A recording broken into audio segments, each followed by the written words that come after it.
My name is Milehi and you are locked into Rhythm in Britain.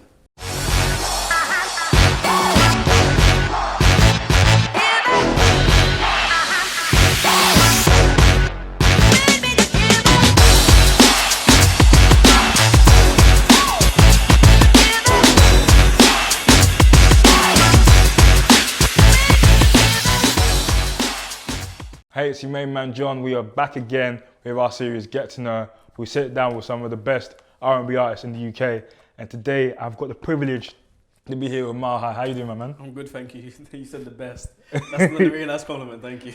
That's cool. So let's get straight into it. This is 7 questions. Yeah.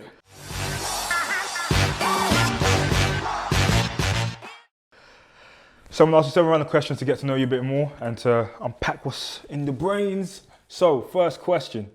If you could be any historical figure, who would you be? At any point in history, yeah? Any point in history. Dinosaurs to now. Wow. At any point in history, I would have been Prince. Prince. Okay, Definitely cool. would have been Prince. Prince, okay.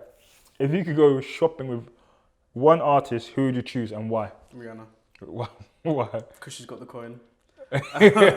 She's got, but I think she's also got a really interesting point of view.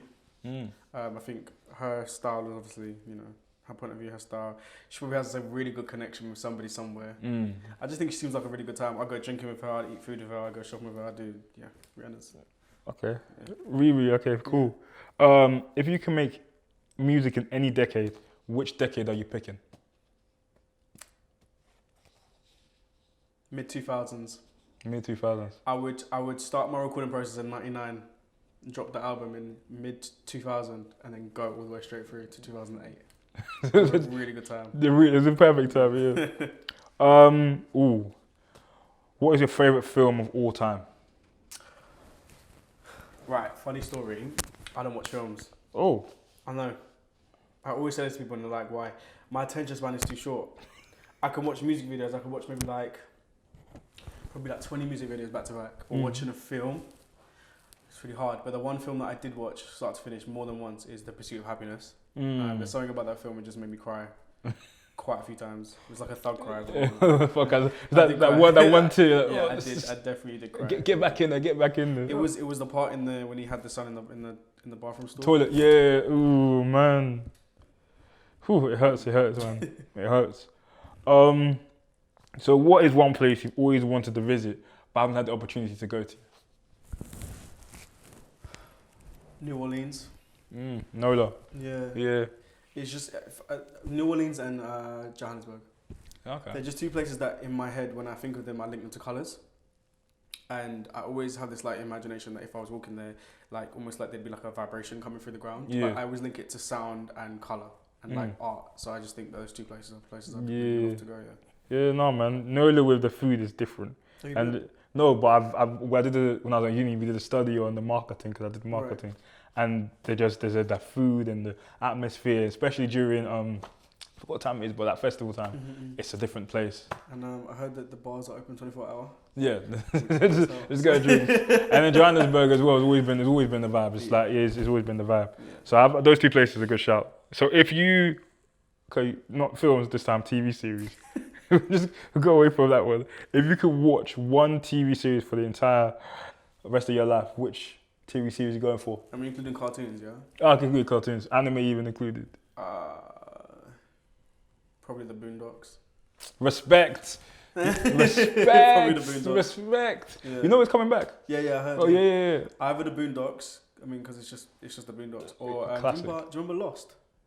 Oh yeah. I really like that. I feel Lost for me. I thought Lost to Me and Game of Thrones at the ending have the same energy. Everybody just wow, what was the whole point of watching these series for this long? Yeah, but I like Lost. I don't know what it is. Yeah, fair, man. Yeah, man. Boondocks and Lost. God, that's a classic one. 2 classics right there. Yeah. Fair enough. Everyone chooses stuff that are really popular, but not classics that... What do people usually say, Game of Thrones? Not even like that. It's just more... What is it? Forgot what it is now. Kind of niche? No, but not niche, but stuff like modernish. Right. But nothing I'd say early 2000s or stuff like that. Yeah. If you could feature in an existing music video, what music video would you choose? There's so many. See, now this is where it could be a really long answer. Okay, my first answer would be "Slave for You" by Britney Spears, because that just looks real like hot and sweaty and interesting and fun. Do you know what I mean? Yeah. And then the second one is hot and sweaty as well. "Hot in Here" by Nelly. I'd be in those 2 music videos. Oh, okay, cool. It just looks like a good time. Oh no, yeah, true. Out in here. I remember when I first watched it as well. Just looking at it as like, that for me is the epitome of the like 90s videography stuff. It's just like every really wide shot, then intro, and wide shot intro. Yeah. But yeah, no, Nelly Hot in is a classic still. But it's also, especially like the Britney Spears video, it's like, this is not to say that it's not the same now, but I feel like that video in particular, when I think about it, it was like a real high point in terms of artistry. She worked hard for that video. And the routine, like, I don't know if you've seen, there's like a whole like version that the choreographer's done where she's just doing the routine and the dancer in and out, and it's just the camera's static and they're just dancing the whole time. And I just think, yeah, I like those type of music videos as opposed to like a different type. I feel that, to be fair, music videos nowadays really don't have the madness he used to have. Because when I think about there's I think it's the Michael Jackson Award, the MTV for the music video stuff. Yeah. I don't, in the nicest way possible, I don't think anybody post 2010 could actually live up to like the Missy Elliott's or the old Kanye West or Britney Spears, all those type of people. Justin Timberlake back in the day as well. Like those music videos were like, people say 3 day shooting, where at the end of it, people were like, listen, I had to take a full week off because those 3 days I went in. But you know, my favourite music video, arguably, is "Flashing Lights" by Kanye, which is like one of the most simple. I think. Well, I mean, it looks simple. She's literally walking the street, and she's obviously in the beat. But I love that video. It's just this. I just don't know. It's just a different level of artistry and creativity to me personally than like other stuff. Yeah, because I feel you. Yeah. I feel you. I feel you 100%. So that was 7 questions.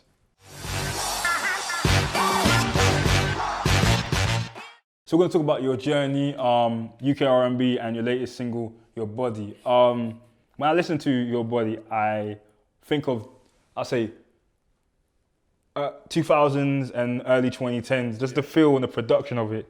So tell us a bit more about your sound and where you're kind of coming from. Okay, so my sound is very much, obviously it's R&B. It's rooted in R&B, but I like to pull from pop music and like to pull from rock and roll. So my influences are very much like Prince, Lenny Kravitz, Miguel. I grew up listening to Maxwell, TLC, Tony Braxton, but then was growing up like buying music in an age where it was Britney Spears, Christina Aguilera, Justin Timberlake. So you pull from those different things and you kind of get a bit of my high in the middle of it. There's somewhere in there. So tell us more about your journey to get to this point where you are right now. Your Body was like my first proper release as a single, and it took me a very long time. So I had the song for 3 years. I've been writing since 2000 and whenever.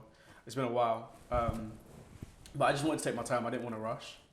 I think sometimes, you're like, oh yeah, I'm going to release a single and I want to do it now. I just didn't ever really feel like I was at a point where I wanted to, because I didn't feel like everything was right.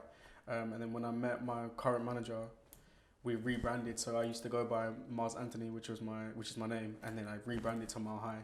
And then I was like, yeah, I'm actually ready. Like I can say what I want, do what I want, look how I want, be who I want, and not feel like I have to be what I think people think an R&B singer is. I just kind of just do what I want to do. Yeah. And then Your Body came out of it, and here we are. Okay, I like that. This is you, innit? Yeah. This is who I am. Yeah, 100%. I like that. So I've seen some of your covers on IG, and as much as I will say is the covers, I see covers on IG are just synonymous at this point, but your one for me, it felt like I was watching a kind of music video. Like a minute and a half music video. I appreciate that, thank you. So tell us the process of making them. My iPhone, my tripod. Just sitting down in my house. I don't know, honestly, just being really bored during lockdown. Yeah. And I have my own studio, so lockdown helped because I already always had my studio in my house, but I refurbed my studio, so I record all my vocals myself. So even like the single, I recorded it myself in my house. And so because now I know my voice and I'm able to do that, I was just like, well, if I'm bored in lockdown, I might as well just record some more stuff. Yeah. And yeah, one day, specifically the one where I'm in the snow. Yeah, I saw that one, That's yeah. At Your Best by Giveon, right? So I was just like, okay, cool. It's snowing today. I have this song sitting here. I have a chair. I have a phone. I have a tripod. Let's just do something. It just happens. I don't think about it too much. Just put it together and then just edit it. By myself, it's really like real like DIY, but it feels nice to just have the control in your own hands to do what it is that you want with your own product. Yeah. And be proud of it and put it out. So yeah, that was it pretty much. Okay, I like that. I feel like, especially in this culture where, Yeah. I feel like with this culture where I think everyone wants to be picture perfect, like I have to do everything, and it's sick, I'll get to this person, that person. I just like it when people put in their own hands, like, listen, what am I wasting time for? I've got everything, boom, boom, bam, put it together and out there. And the thing is, I think with me, like, everyone has their own point of view, but I knew what it is that I wanted to achieve before I did it. Yeah. So I was able to say, right, this is what I want to do. So I just wrote up my little storyboard and then just made it happen. And I think sometimes we don't really realize that we have the control, the ability to do things ourselves. Obviously ask for help 100%, but if I'm at home and I'm not allowed to see anybody, why would I then wait until, you know, Boris tells me that I can leave the house again to shoot something when I can just make content? Yeah. So it's weird because if lockdown didn't happen, I probably wouldn't have done those videos. Yeah. So in a weird way, stuff like that kind of plays itself out. But yeah, just decided just to do it because I felt like it looked good and it sounded great. So I feel you on that one. There's been a lot of love for your single, Your Body, including a lot of remixes. Yeah. What is it like to see the love and see people come about and then make their own take on the song? It's very strange. There was a producer called VXD and he reached out to my manager and they were talking for a while and he wanted to do his own version of it, and I think he wanted to do like a very like dancey house kind of version of it. I didn't particularly want to do one, so it was nice that somebody else wanted to do that and make their own sound and put their own stamp on it and use my voice as like a vessel to make that happen, which was pretty cool. And then the second remix was one that me and my manager we actually engineered together with a rapper called YGK, who's we have the same management, so that's kind of how that happened. And yeah, and that one was more like I wanted to do that. Yeah. Does that make sense? Like it was more like my decision. But when I put out the single in December, I didn't think that there would be remixes coming, if that makes sense. Yeah, like I knew I wanted to put out more stuff, but I didn't think that it would catch on in a way where it was like, okay, cool, this song's still got legs. Let's give another like push behind it, which was pretty cool. Okay. So we're talking about UK R&B. So what is it, or who is it that you're listening to right now in the UK R&B scene? Boys? Anyone, boys, Okay. females. I'm basically a walking Raheem Bakari stan account. Like, I love Raheem Bakari. I think musically he's just amazing anyway. But as a person, I think he's just really cool. And if there's one person, if I could only pick one in the UK, I would work with Raheem. Bella, I think Bella's outstanding. Yeah. We have a lot of like mutuals and like her team and people that I know as well. And I think she's just top tier. Jack James is obviously really cool. But I love Bree Runway, you know.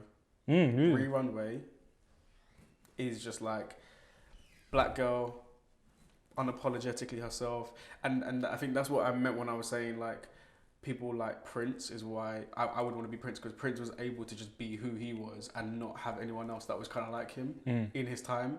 And when I look at Bree, I think to myself, well, she's so herself. And all of her decisions, you can tell she's got such a strong hand in them. And then it just, like, one day she's doing pop music, next minute it's R&B, next minute it's, like, rooted in rock.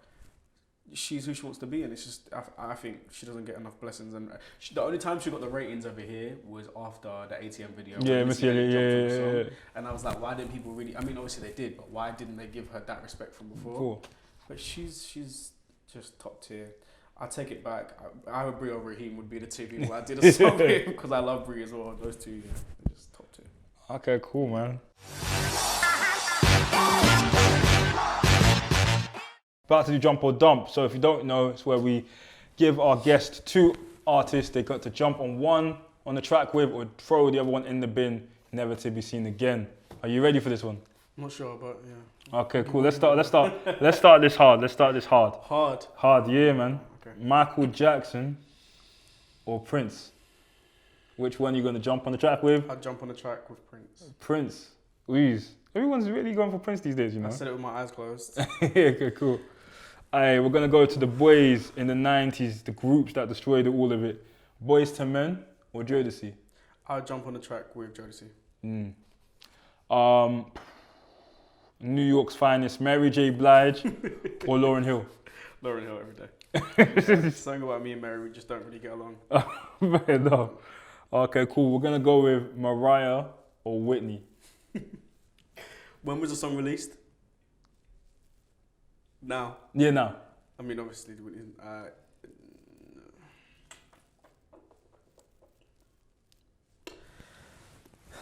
I would get on a song with Mariah Carey. Okay, cool. You say we asked this again.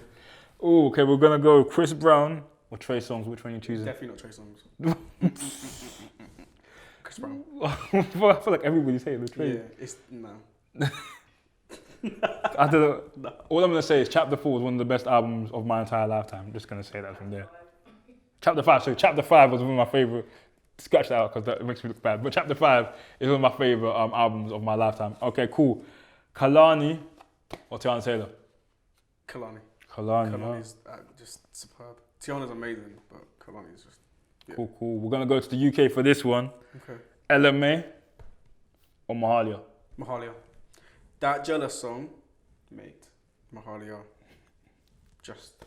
And she's not even scratched the surface. I don't think. 100%. I feel like in the next year, there's no what I could talk about this girl for so long. I feel like in the next year, she's just gonna just like that. That Jealous song. I was like, where did that come from? But it's still Mahalia. So I just don't even know what she's.